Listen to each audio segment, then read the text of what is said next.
You faced a situation last year. You got a week to prepare, but have four different potential opponents to prepare for. What did you like best about the way that you guys handled, rest and recovery and practice and ramping things up last year that you really think you'll be able to do again here this year? Yeah.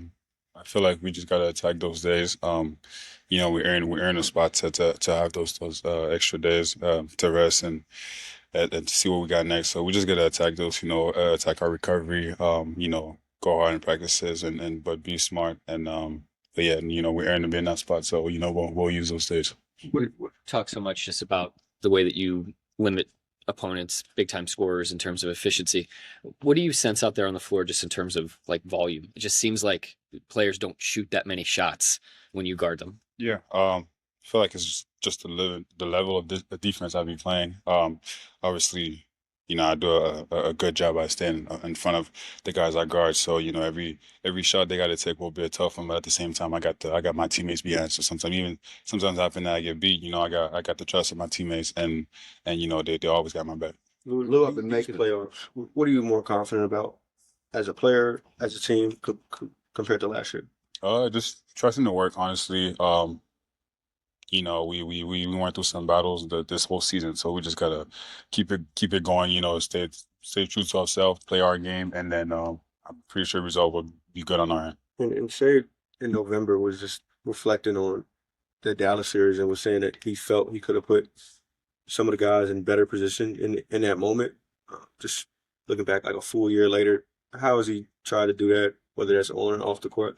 He's been good. I mean, every season Shay's been involving as a player. He's been getting better in so many different areas, and that's one of them. Honestly, he has some great players around him, and some pretty good shooters. So anytime he attacked the paint, and there's so many guys collapsing on him. So he's making the right play for the team, and he's been getting better at that all season. Lou, experimentation has always been one of Mark's hallmarks. Whether it's lineups or how you guys are just rolling out different things. How did you see that benefit you guys last year in the playoffs, and he continued to do that this season? How do you anticipate it impacting things this year? I mean, I just feel like whatever lineup is on the floor, anytime somebody get their name called, they got to be ready to go.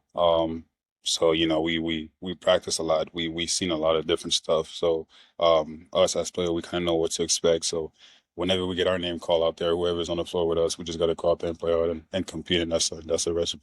Did you feel, comfortable in pretty much every situation last year? I know it's the playoffs and there's stress and all that, but just the fact that you guys had sort of done a lot of different things, do you remember that having that sense like this is helping me?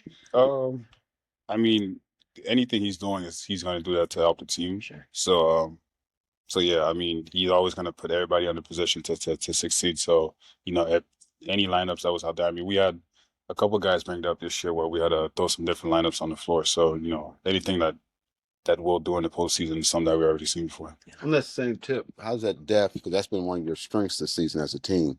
You consider that going to the playoffs? You guys continue to play a lot of guys? That's a Coach Mark question. But How much do you think it'll help you? Yeah, like I said, we throw so many lineup on the floor this season. So, we have a lot of guys on this team that can go, and then whenever they get their name called, they'll be ready to go. So it's up to Mark to see who's gonna be on the floor, and then whoever's on the floor is I got the trust, and they're gonna go out there and compete. I just I heard this. You had gonna have a week off before you play again. Has it allowed you to kind of absorb the season you had? The regular season, historic, all the different records. I know that's not the primary thing, but does it allow you to kind of think? Because it's some stuff you guys did is pretty amazing. Yeah, a little bit. We all always got to be proud of the work that we've done. It was a great regular season for us, and then we all know that. And then we all have that confidence that we was out there, we really did good. So now it was good. Now it's kind of behind us. Now there's a kind of a new season starting now. So we'll be ready for whatever's next.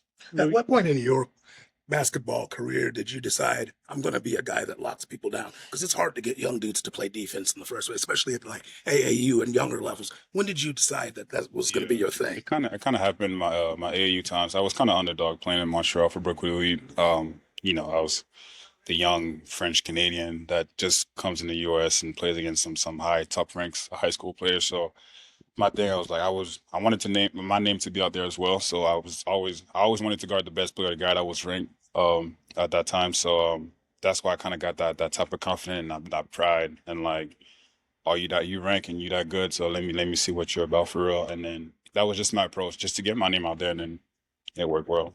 Well, you're getting a lot of discussion for Defensive Player of the Year, but other people are saying, as much as I like Lu Dort and Daniels, whoever, I gotta vote for a big man. Do you want to make a case not for your candidacy, but for perimeter players winning the award on defense? I mean, a lot of people can say that the game has changed. I mean, there's way more in the game now than just blocking shot at the rim. There's so many teams that plays a lot of actions in the perimeter, have guys running off screen, pin downs, and all this type of stuff, and those stuff are like hard to guard. And so that's the only thing I would say. There's a lot of stuff that happens on the perimeter and not just at the rim. And I feel like a lot of guards should be more recognized for that award. And yeah.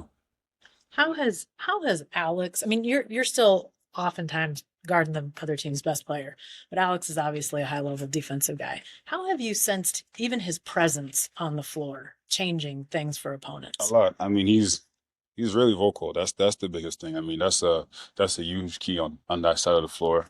Just being able to hear somebody's voice behind you, knowing what's going to happen or any play calls that happen. And he has a lot of experience. He's been through a lot of games, and he has great hands at the same time. So like just those two stuff combined, it just helped the whole team. Do you sense sometimes opponents like they probably hear him too, and it's like, oh crap, like I need to get rid of the ball, but I know he probably knows where I'm going to throw it. Like you almost sense opponents almost double taking, double clutching. I don't know what they would do, but I can sense that. Honestly, sometimes he just blow out the play just because he's so loud, and we all aware that what's going to happen. So yeah, it happened a couple of times where I noticed it.